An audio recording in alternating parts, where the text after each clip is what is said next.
Hello everyone, আমি অনির্বাণ। আমাদের channel আপনাদের সকলকে স্বাগত। এই ভিডিওতে আমি কথা বলতে চলেছি পরম সুন্দরী ছবিটি টিজার নিয়ে। তো চলুন ভিডিওটি শুরু করা যাক।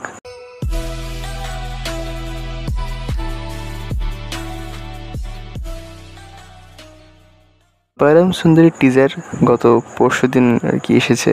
তো আমার একটু দেরি হয়ে গেল টিজারটা দেখতে, তার জন্য আমি ভীষণ ক্ষমা প্রার্থী আপনাদের কাছে। তো এই টিজারটা মানে কি বলবো, প্রথমে একটা কথা যেটা আমার মাথায় এলো যে ম্যাডক বোধহয় ভারতের প্রথম সেই প্রোডাকশন হাউস যাদের একটা ছবি চলতে আর একটা ছবির অ্যানাউন্সমেন্ট চলে আসে। দেখুন এখন ভুলচুক মাফ চলছে হলে, এবং তার মাঝে এটা চলে এলো।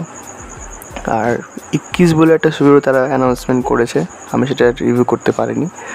তো যা হোক, এই পরম সুন্দরী ছবিটা একটা রোম্যান্টিক কমেডি ছবি হতে চলেছে বলে আমার মনে হয়।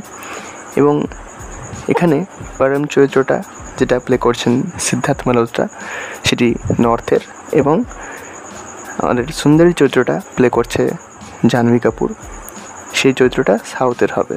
তো নর্থ সাউথের প্রেম নিয়ে আর কি ছবিটা দেখানো হবে। তো দেখুন, একটা রোম্যান্টিক ছবির আর কি যেরকম টিজার হয় সেরকমই, মানে যেরকম লুক হয় সেরকমই লুক অ্যান্ড ফিল এই গোটা টিজারে। এবং জাহ্নবী কাপুরকে সাউথের আমরা মেয়ে হিসেবে দেখবো। তো তার ক্যারেক্টারটি কীভাবে সাজানো হয় সেটাই দেখার।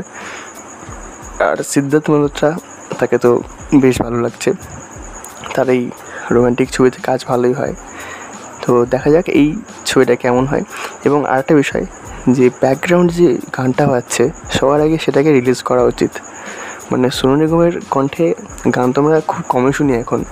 যারা তার জেনারেশনের বা তার পরের জেনারেশনের ছেলেপুলে, তারা মোটামুটি জানে যে সোনু নিগম কত ভালো রেঞ্জের গান।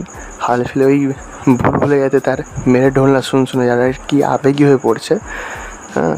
তো তারা জানি না যে সোনু নিগম কী, বাট তার যে এরকম গানটা রাখা হয়েছে রোম্যান্টিক গান, সেটা কিন্তু শুনতে খুব সুন্দর লাগছে, খুব ভালো লাগছে। সেটা আগে মেকারদের রিলিজ করা উচিত। এবং এই ছবিটা ডিরেক্ট করতে চলেছেন তুষার জলটা, যিনি এর আগে 10 মতো ছবি বানিয়েছেন। তো দেখা যাক এই সিনেমাটা কেমন হয়। ম্যাডকের ছবি তো কন্টেন্ট তো ভালোই হয়, এবং ম্যাডক কিন্তু এই রোম্যান্টিক কমেডি জনরাটাও ভালো কাজ করেছে। তো আশা করবো এই ছবিটা ভালো হবে। এই ছিল আমার রিভিউ। ভিডিওটি ভালো লাগলে লাইক করুন, কমেন্ট করুন, শেয়ার করুন, আমাদের চ্যানেলটি অবশ্যই সাবস্ক্রাইব করুন। ধন্যবাদ।